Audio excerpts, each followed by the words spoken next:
Steve, one weekend left to go, but we're going to talk about the weekend just gone, and we had quite a bit of interest. We had our own Scouse Jolly Boys, but before that we had Paddy Lacey kicking it off for us on the DAZN show in Liverpool. Yeah, it's been a bit of a crazy weekend, and as you say, just one more to go, so I'm buzzing today on Monday now, just a week, and then all the boxing's finished for us. So yes, Saturday I drove up to Liverpool. Paddy Lacey supposed to have been on about 5:30. I got there at 5:15, and he just got in the ring, but I managed to watch it, and you know, it was a nice solid performance of him, and since found out he had a damaged hand from the fight 2 weeks ago as well, so it makes it an even better performance. Yeah, he boxed really well.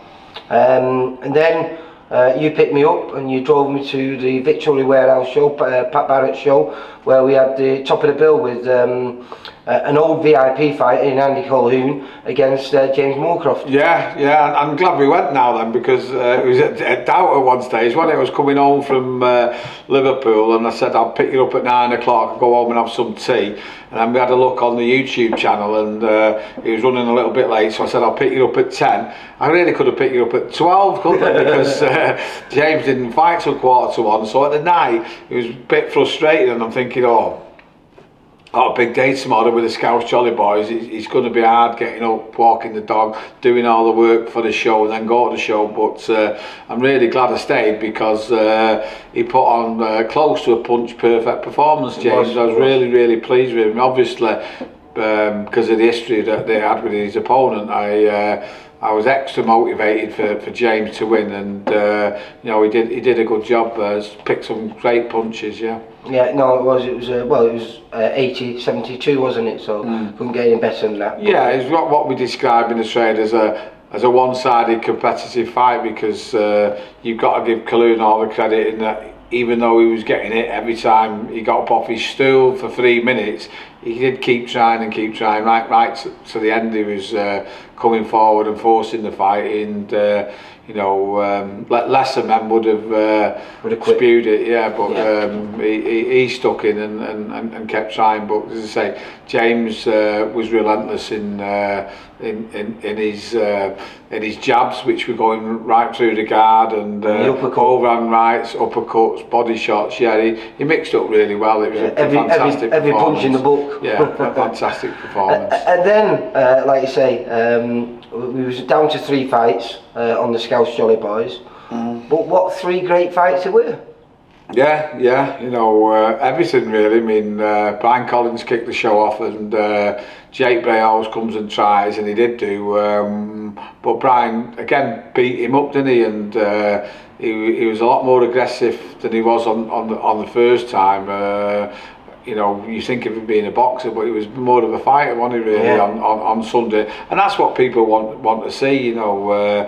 As he goes along and gets experience, I'm sure he'll learn up to mix the boxing ability he's got with having a scrap, and long term it'll bode well for him, and it's what the punters wanted to see, wasn't it? You know, having a beer, and the comedian had just been on, they're all in good spirits, and nice to see. Started the show well, didn't it? Started the show well. Yeah. And then we all, if you would have blinked, you would have missed it, because Marcus Malloy came out and just unloaded an absolutely peach of a right hand. Yeah, I watched it back today. He said 28 seconds, wasn't he? But we knew nothing of the opponent. We kind of only took him 2 days before. Obviously, he wasn't going to be something great, but we didn't know what he was getting. And he come out dead relaxed, firing like little fast jabs out. And I thought, oh, he's in good shape. He's skilled him. Could be a good fight, this. And then I think Marcus hurt him with a body shot. I think it was a left hook to the body, the first one, and then he found that overhand right on the button. And fair play to the kid.